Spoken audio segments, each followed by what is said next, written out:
Bonjour tout le monde. C'est pour moi un immense plaisir de participer à la 11e colloque international sur la nutrition et le diabète au Maroc. Permettez-moi de me présenter. C'est Madame Gami Hsna, responsable du programme national de nutrition au ministère de la Santé et Protection sociale Maroc. Par la présente présentation, je vais partager avec vous les résultats phares de l'enquête nationale sur la nutrition qui a été menée par le ministère de la Santé et ses partenaires en 2019-2020. Mais avant, permettez-moi de partager avec vous un bref aperçu sur le programme national de nutrition. Donc, comme vous le savez, la communauté internationale s'est engagée depuis des décennies à lutter contre les différentes formes de malnutrition et cet engagement s'est traduit par la publication de différentes politiques, stratégiques, recommandations. Je citerai brièvement à titre d'exemple la première conférence internationale qui a eu lieu en 1900 sur la nutrition qui a eu lieu en 1992 et qui incitait les pays membres à lutter contre les différentes formes de malnutrition.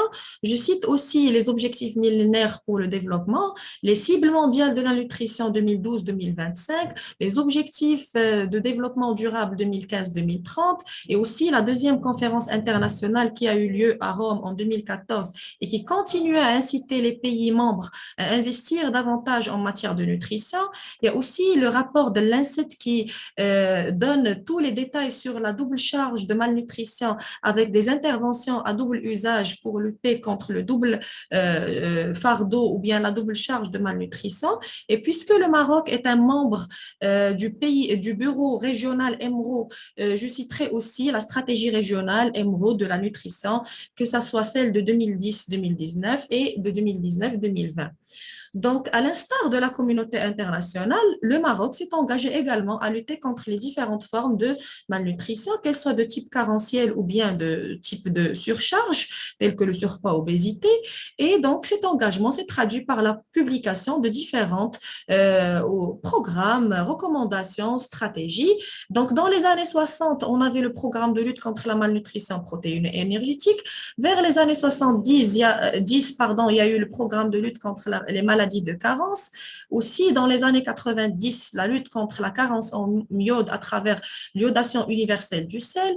Aussi, dans les années 2000, la restructuration et la fusion entre la lutte contre la malnutrition protéino-énergétique et les carences en instituant un programme de lutte contre les carences en micronutriments. Il y a aussi différents guides opérationnels tels que le guide de prévention et de contrôle du surpoids obésité, la stratégie nationale multisectorielle de prévention et de contrôle des maladies non transmissibles 2019-2020 et bien d'autres publications et recommandations en matière de lutte contre la malnutrition. J'aimerais juste rappeler qu'en 2019, le programme national de nutrition a été institutionnalisé par une décision ministérielle incitant ainsi la consolidation des différents acquis et le ciblage et le renforcement des différentes actions pour une meilleure lutte contre la malnutrition et améliorer l'état nutritionnel de la population marocaine. Donc, pour actualiser la carte épidémiologique nutritionnelle au Maroc, la direction de la population, avec ses différents partenaires, ont mené une enquête nationale sur la nutrition et qui avait pour objectif de répondre à deux questions principales. La première, est-ce que la fortification des aliments de base a eu un impact sur le statut en micronutriments?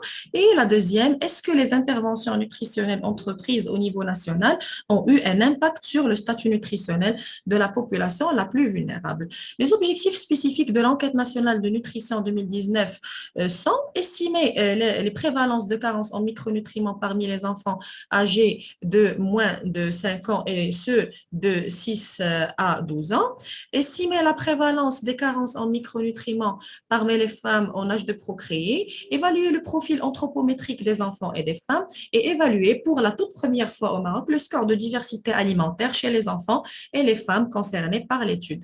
Notre population cible était les enfants de 6 à 59 mois, c'est-à-dire les enfants moins de 5 ans, les femmes en âge de procréer 15-49 ans et les enfants de 6 à 12 ans, c'est-à-dire les enfants d'âge scolaire. Donc, notre échantillon, il était constitué de 180 grappes, 120 sont issus du urbain et 60 étaient issus du milieu rural. Donc, au total, 3600 ménages ont participé à cette enquête ménage en 2019. Donc, le processus de collecte des données sur le terrain, donc nous avons notre population cible constituée de chefs de ménage, femmes et enfants, auxquels nous administrons un questionnaire assisté. Il y a eu ensuite la prise des mesures anthropométriques et les prélèvements biologiques urinaires et le test hémochio pour dépister une anémie. Donc, je saisis cette occasion pour féliciter nos formateurs et nos enquêteurs que sans eux, nous n'avons jamais pouvoir réussi à mettre en œuvre cette enquête et à pouvoir actualiser les chiffres épidémiologiques nutritionnels au niveau du pays. Donc, je salue toute personne qui a contribué à la réalisation de cette enquête et je passe aux principaux résultats. Pour les caractéristiques des ménages, le taux de réponse était de 84,8%. 15,6% était la proportion des ménages dont le chef de ménage est une femme. Concernant les caractéristiques sociodémographiques, la grande partie était ménages qui ne dépassent pas le niveau préparatoire ou bien le niveau collège. Pour ce qui est des consommations des aliments portant le logo de fortification, que ce soit le logo Seha Salama ou bien le logo soleil bleu indiquant l'iodation du sel. Donc, 57,5 des huiles portaient le logo Seha Salama et 75,1 des farines portent aussi le logo Seha Salama. Quant au sel, 96,2 portent le logo soleil bleu indiquant la fortification du sel. Pour ce qui est des habitudes alimentaires et état nutritionnel des femmes en âge de procréer, donc l'enquête ou bien l'analyse du score de diversité nous a permis de montrer que plus de 80% des femmes ont des scores de diversité faibles à modérés, donc c'est-à-dire la présence de moins de 4 groupes alimentaires à 5 par jour, et c'est un score de diversité qui est moyen à faible et des efforts sont à faire pour améliorer ce score au niveau de notre pays.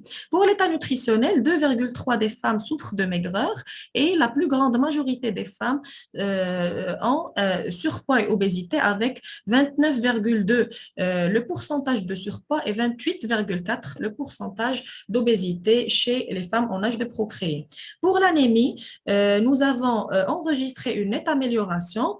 Elle est maintenant de 34,4. La carence en fer, elle est de 30,3 et la carence en acide folique, elle est de 11,7. La carence en vitamine D, elle est de 31,3% chez cette population cible. Pour ce qui est des enfants de 6 à 59 mois, donc le score de diversité indique que la plus grande proportion des enfants moins de 5 ans ont un score faible à modéré. L'état nutritionnel montre que 2,4% des enfants souffrent d'émaciation, 3,1% des enfants moins de 5 ans ont une insuffisance pondérale et 14,2% ont un retard de croissance, 9,5% souffrent de surpoids et 3,2% souffrent d'obésité.